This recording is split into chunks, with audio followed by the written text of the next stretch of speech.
Welcome to YouTube channel of Shashank sir math solution. দেখো একটা অঙ্ক এনেছি রিজনিংয়ের উপর। Find the missing number. এখানে কী হবে? 6 বরাবর 18, 12 বরাবর কত? দেখো 6কে 3 দিয়ে গুণ করলে 18 হয়, কিন্তু 12কে 3 দিয়ে গুণ করলে 36। 36 অপশানে নাই, তাহলে অন্য কোনো রাস্তা খুঁজতে হবে।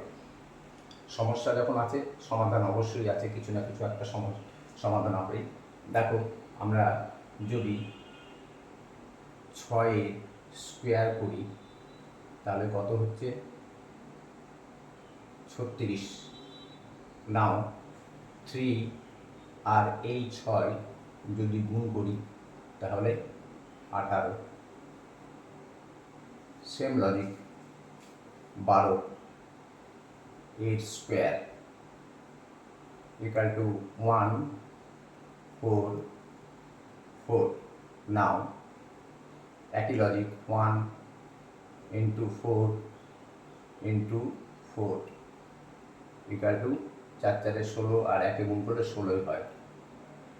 এখন দেখো 16 অপশানে আছে কিনা। ইয়েস, 16 অপশানে আছে। This is the right answer. Okay, একটু দিমাগ লাগাতে হবে, একটু মন দিতে হবে, অঙ্ককে ভালোবাসতে হবে। আজকে এখানেই শেষ করছি, পরে আবার নিয়ে আসবো।